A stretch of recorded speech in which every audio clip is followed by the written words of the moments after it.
Então, saudar aqui a nossa presidente da FAMURS, prefeita Adriane, em nome dela, todos os prefeitos e prefeitas que estão conosco aqui hoje, senador Luiz Carlos Reis, deputado Pedro Westphalen e demais deputados, junto com ele o deputado Marcelo Moraes, nosso coordenador da bancada gaúcha, nosso vice-governador Gabriel Souza, deputados estaduais aqui presentes, a partir da nossa deputada representante da Assembleia, deputada Adriana Ladini, também do nosso líder do governo, deputado Frederico Antunes, todos os deputados estão conosco, ministro Nardes, nossos secretários aqui, temos vários secretários do governo hoje, mas saúdo a todos eles em nome do Edilson Brum e do Wilson Kovács, nossos secretários da Agricultura e Desenvolvimento Rural. Domingos, nossos representantes da Farsul e Joel, representando aqui a FETAG, todas as entidades representativas do agro e, enfim, a todos os prefeitos e comunidades que se mobilizam aqui hoje. É muito importante que se façam mobilizações como essa. Governador, vice-governador, secretários, deputados, senadores, prefeitos e prefeitas, lideranças do agronegócio não deixam as suas atividades e se reúnem num ato como esse por um assunto que não seja do tamanho da gravidade do que a gente está enfrentando no agronegócio gaúcho. E é muito importante para poder demonstrar para aqueles que ainda não entenderam em Brasília que a dor que sente o Rio Grande é grande e precisa de ações concretas. Semana passada nós tivemos a visita do ministro-chefe da Casa Civil aqui, na Presidência da República, no Rio Grande do Sul. Numa entrevista, ele demonstrou justamente que desconhece o tamanho da gravidade dos problemas do Rio Grande relacionados aqui ao agronegócio.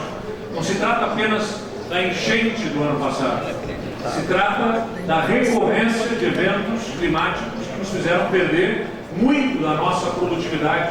Ao longo dos últimos 6 anos, o Rio Grande perdeu safras que equivalem a 60% do PIB do estado de um ano inteiro. Esse é o tamanho do impacto. Nenhum estado brasileiro viveu o que o Rio Grande do Sul viveu. É completamente diferente, desproporcional com o que acontece em relação a eventos climáticos em outras regiões do país. Estou dizendo isso porque o ministro Rui, não estou fazendo aqui um ataque político nem nada, é uma manifestação do governador aqui para chamar a atenção da diferença da situação de uma das unidades da federação, o Rio Grande, que foi comparado a situações que enfrentam outros estados brasileiros, mas que não tem a dimensão do impacto do que tem aqui no Rio Grande do Sul. Insisto, isso é o próprio Ministério da Integração Nacional que faz as análises de perdas econômicas havidas nos estados brasileiros em função de eventos climáticos. E o próprio Ministério reconhece que o Rio Grande do Sul é o estado que mais perdeu economicamente ao longo dos últimos anos, mais do que o dobro de perdas econômicas do segundo colocado, o segundo estado que mais perdeu. O Rio Grande do Sul perdeu mais do que o dobro economicamente. Então o governo federal tem os dados, tem os números, mas insiste em não perceber. A única forma para a gente fazer perceber isso é sim através de manifestações políticas contundentes, na qual se insere a nossa bancada federal, naturalmente em Brasília tem essa função. Eu quero dizer que confio nos nossos deputados e senadores para fazer reverberar em Brasília com todos os mecanismos possíveis essa dor do Rio Grande. Mas é importante também, a partir dos atos que estão acontecendo aqui de maneira pacífica, claro, o governador, eu preciso sempre clamar aqui pela paz, pela harmonia, pelo respeito, das manifestações, mas elas são importantes para levarem, a partir das notícias, a Brasília, aos ministros e ao presidente da República, a percepção de que a dor é verdadeira, é de muitos, é de um estado inteiro que precisa de ações concretas. Então, eu insisto que todos nós aqui, quem está aqui nessa casa, é uma casa de políticos, gente que entrou na vida pública para assumir prefeituras. Sempre digo que ser prefeito é um ato de coragem, tantos são os desafios dos prefeitos e prefeitas nos tempos atuais, subfinanciamento de serviços, orçamentos pressionados por constantes obrigações que são lançadas para os municípios sem ter a devida contrapartida financeira, e ainda mais agora nesses últimos anos por esses eventos climáticos. Então, os prefeitos e prefeitas sofrem na pele, mas aqui está uma casa política, vocês sabem como é que se definem prioridades em gestão. O orçamento é uma disputa por várias demandas que são da sociedade, justas, a maior parte delas, para cada um dos segmentos da sociedade. Se não se der a correta impressão e a correta percepção em Brasília da prioridade que deve ter essa pauta do Rio Grande, nós vamos sucumbir diante das demandas de outras áreas. Um dos caminhos nós já apresentamos: usar os recursos do Fundo Social. O Fundo Social vai ter apenas na próxima década,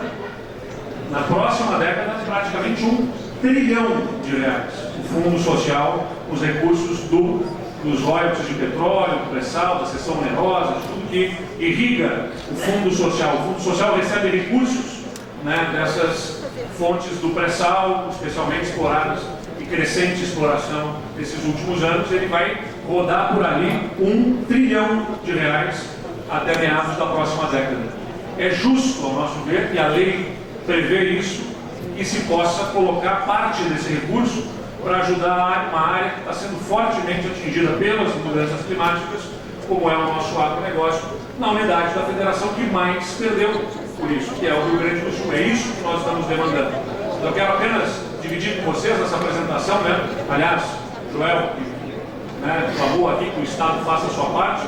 Eu quero dizer que nós também estamos fazendo a nossa parte em uma série de medidas, seja pela irrigação, modernizando e facilitando regras para a irrigação do Estado, na melhoria do sistema de outorga de águas, nas políticas da agricultura familiar. A gente lançou agora, por exemplo, o programa Terra Forte, que tem uma previsão de R$300 milhões. Nós vamos colocar na mão de 15 mil produtores familiares R$30 mil num cartão para que eles possam comprar insumos para fazer melhoria do solo, que vai reter nutrientes, reter umidade e melhorar a produtividade.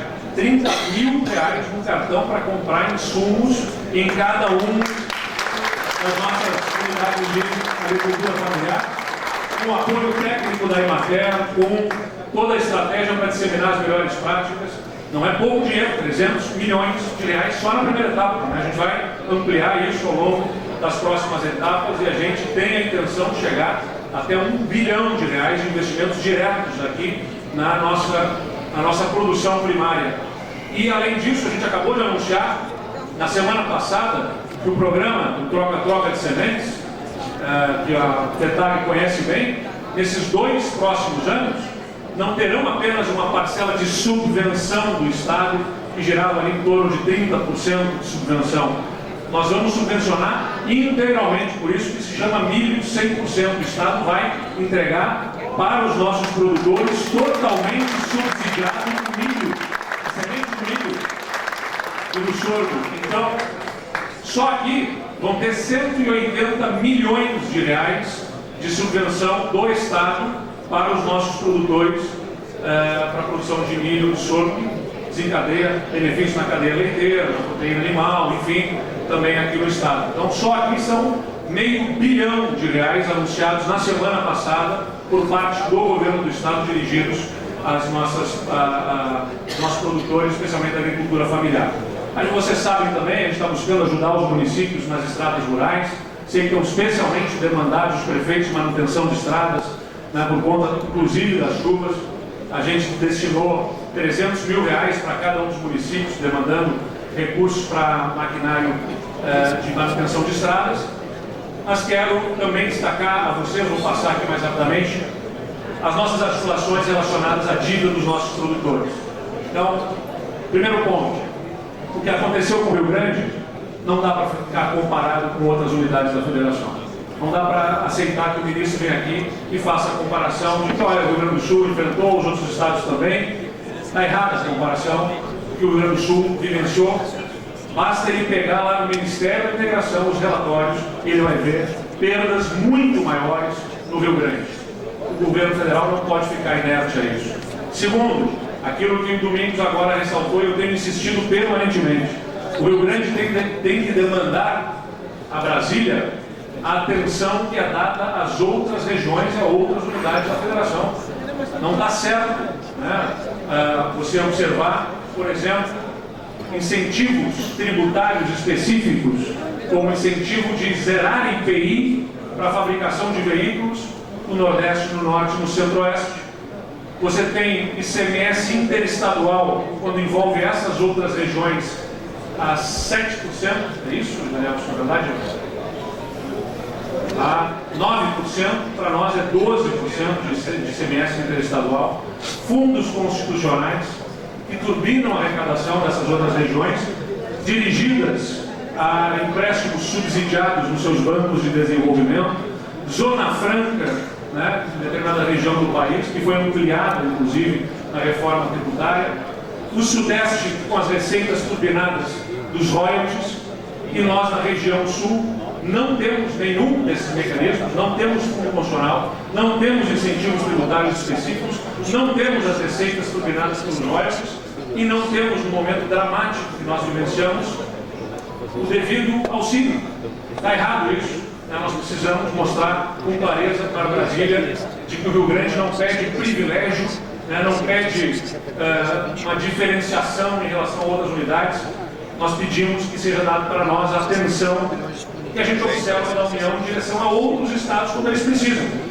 Há uma diferença de desenvolvimento social e econômico de regiões do país.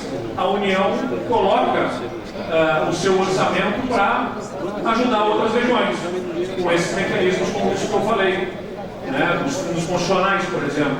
Pois se há um problema climático afetando a produção primária numa unidade da federação, que é a nossa, precisa a União também dirigir esforços claros, né, nessa direção. Aqui é para dividir com vocês um pouco do nosso desafio. Né? O valor total das dívidas por vencimento previsto no ano de 2025, 27,7 bilhões de reais. Isso gera uma enorme pressão, né, sobre os nossos produtores.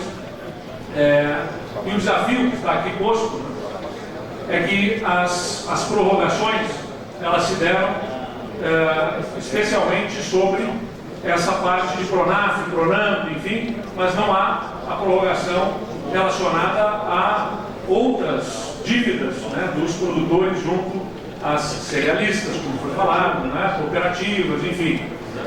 Aqui está o que o Estado colocou e que foi falado lá atrás, aqui nas falas que me antecederam. Quando a União prometia que ia fazer prorrogação das dívidas, mas prometia e não vinha a prorrogação, prometia de novo e não vinha. Né? Ficamos várias semanas na expectativa de que sairia finalmente a prorrogação das dívidas vincendas, das parcelas vincendas, até que chegou ao nosso conhecimento, a partir dos cortes que a União está aí anunciando teve que fazer por conta do desajuste fiscal, de que talvez houvesse dificuldades para a União de fazer os devidos remanejamentos orçamentários para cobrir o custo dessa prorrogação. Me reuni com a Farsul, recebemos essas informações e imediatamente oficiamos, né? Coloquei um ofício, um expediente ao ministro da Agricultura, falei com ele por telefone e disse: se é uma dificuldade da União arcar com o custo de 136 milhões de reais para fazer essa prorrogação, não seja por isso. Nós fizemos os estudos e conseguimos aqui, dentro do Estado, aportar esse recurso, mas façam imediatamente essa prorrogação. E a prorrogação saiu sem demandar os recursos aqui do Estado, é verdade. Houve até um debate político, um determinado deputado quis dizer que tinha sido uma ação oportunista minha. Bom, nós entramos justamente para mostrar para eles que se o problema era a alocação orçamentária, nós cobrimos. Curiosamente, só depois dessa manifestação é que veio a efetivação da prorrogação e o anúncio na reunião no dia seguinte. Mas que bom, o ponto objetivo aqui é que a resolução da CNN, do CMN, na verdade, desculpa, nós estamos aqui nos municípios, do Conselho Monetário Nacional, tem que inverter ali, então, o Conselho Monetário Nacional, CMN, o CMN, como falo, é focada nas dívidas compromissadas. Essa resolução, ela não resolveu as dívidas cooperativas fornecedoras e bancos de capital próprio, e nós, portanto, ainda temos um outro problema, que é a prorrogação não é automática, a prorrogação é mediante comprovações, né, o que retarda esse processo na análise dos bancos relacionados à resolução do Conselho Monetário Nacional. E aqui, insisto, né, nós estamos apresentando alternativas para a União. Use os recursos do Fundo Social do Pré-Sal como mecanismo de financiamento dessa securitização ou da prorrogação das dívidas, da renegociação, na forma que encontrarem adequada. Em abril nós apresentamos isso para a União, né, uma estruturação adequada, um caminho sustentável do ponto de vista fiscal, que não afeta o arcabouço fiscal, que não afeta do lado da União as questões fiscais, para que os produtores com as perdas comprovadas pudessem acessar essa renegociação e tivessem condições melhores de pagamento. Portanto, há uma fonte de recursos possível de ser utilizada, que é o Fundo Social. Aliás, também dá um crédito aqui, né, que quem inicia essa discussão, o ministro Nardes, nas conversas que teve com a Farsul, na conversa com o ministro Haddad, inclusive, que intermediou, nós botamos a nossa equipe a desenhar a melhor formatação para isso, para oferecer um caminho. Né? Esse caminho foi oferecido. A medida provisória 1291, ela permite o Fundo Social ter aplicação em projetos de mitigação e adaptação a mudanças climáticas. Entendemos que haveria aí pelo menos 15 bilhões de reais que poderiam ser destinados para essa finalidade na renegociação das dívidas. Então, há uma fonte de recursos, há uma medida provisória que dá suporte para o uso desse recurso do Fundo Social para ser a fonte do refinanciamento das dívidas dos nossos produtores. E aí, né, vem a questão da resolução do Conselho Monetário Nacional, que autoriza essa prorrogação do prazo de pagamento como uma medida emergencial, mas que tem como nossas observações que as taxas propostas não são favoráveis, os bancos eventualmente já trabalham com taxas melhores, e tem a questão das dívidas fora do sistema financeiro, e além disso, a definição da avaliação de crédito a cargo das instituições financeiras como outro desafio. Mudanças necessárias, né, que nós entendemos aqui: incluir operações inadimplentes, recursos líquidos, cédula de produtor rural, um tempo para a construção de uma solução mais estruturada para essas dívidas, ampliação do teto das carteiras de crédito, limitar em 8%, deve ser no mínimo o dobro disso, 16%, também para as cooperativas de crédito, e inclusão das operações já vencidas, porque estava ali a prorrogação apenas das vincendas, mas não das já vencidas, para poder amargar aquilo que anteriormente os produtores já estavam com dificuldade. Dispensa de aditivos contratuais, né, para encaminhar a prorrogação mais facilmente, para desburocratizar esse processo, garantir que as carteiras de crédito não precisem ser retiradas dos seus portfólios nos bancos, e essa prorrogação da medida de dedução de 100% sobre a exigibilidade de depósito das poupanças. Enfim, tem uma série de medidas que devem ser acopladas na resolução do Conselho Monetário Nacional. Além disso, nós pedimos, na última reunião que tivemos com o ministro da Agricultura, que se estabelecesse um grupo de trabalho interinstitucional. Esse grupo foi formado, está em processo de formação, na verdade, nós já fizemos a indicação dos nossos membros, mas um dos pontos de atenção que a gente tem é que o Ministério da Fazenda não está no grupo. Então a gente está demandando justamente que se insira o Ministério da Fazenda nesse grupo, além de reduzir o tempo dele. 120 dias é um prazo muito longo para as definições mais estruturantes relacionadas às dívidas dos nossos produtores. Então, esses são os membros desse grupo que, a nosso pedido, na reunião que nós tivemos com o Ministro da Agricultura, se estabeleceu a formação, mas o prazo está muito longo, né, e a gente precisa um prazo mais curto, e a participação desde já do Ministério da Fazenda nesse grupo para a parte estruturante. Insistimos, né, que o uso do Fundo Social para que a gente possa fazer essa recapitulação das dívidas, e entendemos também, né, que há que se estabelecer estratégia para a redução do custo de seguro dos nossos produtores rurais nas futuras lavouras. Então, tem que estar claro para todo o Brasil que o Rio Grande do Sul tem uma situação excepcional. Não é comparável a que outros estados vivenciam. O Rio Grande do Sul tem recorrência de eventos extremos que nos fizeram perder substancialmente as nossas lavouras. Nós precisamos garantir essa estabilidade e previsibilidade, inclusive para que, agora que nós conseguimos desburocratizar irrigação, por exemplo, no estado, o produtor possa ter fôlego para financiar as soluções de irrigação. Porque se demanda do produtor que ele se proteja em relação a futuros eventos climáticos, mas não se dá a ele a condição de acessar o crédito para fazer o investimento, nós não vamos conseguir superar os futuros eventos. E assim também, temos a capacidade de sustentar o futuro do nosso agronegócio. Mas eu insisto aqui a vocês, do ponto de vista técnico, há alternativas na mesa. Mas a decisão sobre essa alternativa, ela é política. Ela envolve uma decisão política que está no governo federal, sobre a alocação de recursos. A gente sabe que se disputam esses recursos, mesmo que haja o funding lá do Fundo Social, ele já está sendo observado, o funding do Fundo Social, como fonte de financiamento para outras políticas públicas, como na área habitacional, por exemplo. Então nós estamos disputando o financiamento do funding com outras áreas.